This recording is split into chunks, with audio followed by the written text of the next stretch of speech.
So a couple of videos back, we took a look at ions, right? So ions is when atoms have a different number of electrons than their proton number, because the proton determines the element, right? So the number of protons is always equal, it doesn't change. But the number of electrons can change, right? So atoms want to have a full outer shell of electrons, so they change their number of electrons. They lose or gain electrons so that they can have a full outer shell of electrons. That's what causes ions. What are isotopes then? In that video, we conveniently ignored neutrons, right? Because neutrons were irrelevant to ions. But now, for isotopes, isotopes are all about neutrons. So isotopes are all about neutrons. So it consists of neutrons. Now, before I continue, I just want to note the spelling for neutrons. It's neutrons like this. It's not neutrons. I keep on spelling it like this. I don't know why. It's not that, though. Just don't make the same mistake that I did. So it's neutrons like trons, not trones. So isotopes consist of neutrons. We're going to focus on neutrons today, not protons or electrons. So atoms of the same element may have a different number of neutrons. So remember, so an element of lithium will always have like 7 or 8 protons. I forgot how many lithium. So lithium will always have 3 protons. That's its atomic number, right? So atomic number determines the number of protons.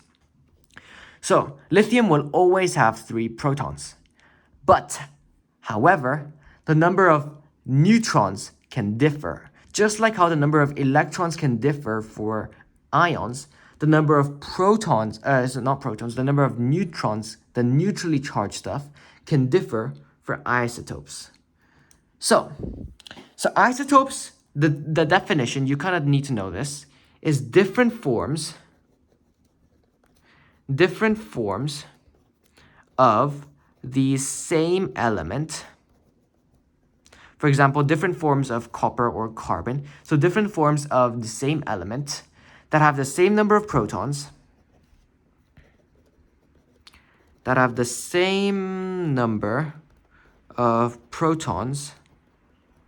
Remember, protons are positive protons, but a different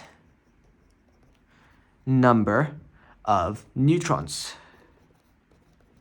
So that's just what I've been talking about until this point. Ions are when the number of electrons differ, but the number of protons are the same, right? The number of protons never changes. Isotopes are when the number of neutrons differ, but the protons are the same. So isotopes, different forms of the same element that have the same number of protons, but a different number of neutrons. Protons are positive, neutrons are neutral, and electrons are negative. Positive protons, neutral neutrons, negative electrons. So, atoms making up an element all have the same proton, right? The atomic number is always the same because that determines the element.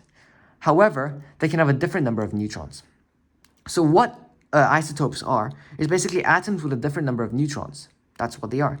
So the mass number is the number of protons and neutrons added together, right? So if we take a look at lithium will be 3, and that'll be the atomic numbers, the number of protons and electrons. And the mass number is 7. Remember, the mass number is the number of protons plus neutrons. So it's the number of protons and neutrons added together. The atomic number is just the number of protons. So we would minus the mass number, mass minus atomic, for the number of neutrons. Because this is protons plus neutrons added together, this is just protons. So if you minus the bigger number from the smaller number, you're going to get rid of the protons, right? So this will be 4 neutrons for lithium. However, as aforementioned, elements have isotopes, right? So these are isotopes. Although isotopes have the same number of protons, they have a different number of neutrons. Hence, the mass number of the isotopes, the bigger number, because the bigger number consists of protons plus neutrons, right? The mass number of isotopes within the same element may vary. It would vary within one another. So, if we take an example, we have the isotope of copper. There are 2 types of copper. There's copper 63 and there's copper 65. So what this means is that copper 63, the atomic name is, first copper is Cu, by the way. There's copper 63 and there's copper 65. So what this number means, so in your exams, it'll refer to them as copper 63 and copper 65. So what these numbers mean is that these are the mass numbers. mass numbers. So copper 63 has a mass number of 63, and copper 65 has a mass number of 65. And below it, the proton number, well, the proton number, the atomic number never changes, so it'll be 29 for both. So if we did 63 minus 29 and 65 minus 29, we'll get the neutron number, the number of neutrons for copper 63 and copper 65. So this tells us the number of neutrons for copper 63 and copper 65. So we can instantly tell that copper 65 has more neutrons. So just what we do with this for your GCSE exams is that you need to calculate the relative atomic mass. I'll cover this in the next video, but basically the relative atomic mass is both of these have a mass number of 63 and 65, right? We're going to get an average of copper 63 and copper 65. So the average mass of 63 and 65. It's kind of like having two cars. Like there's like BMW i7 and there's BMW i9, right? It's like you take a percentage. So let's say there's how many copper 63s are there going to be? Let's say there's six. This is actually true, by the way. 69.2% of copper 63 that's the abundance. Copper 65 has an abundance of 30.8. So this is like, abundance basically means the percentage. Like if you picked up a copper atom, the chances of it being copper 63 are 69.2%. You don't need to remember these percentages, by the way. They provide it to you in the exams. Copper 65 has 30.8% abundance. So the chances of getting copper 65 when you pick up a random copper atom is 30.8%. It's kind of like the number of cars BMW sells. There's like BMW i5 and the BMW i7.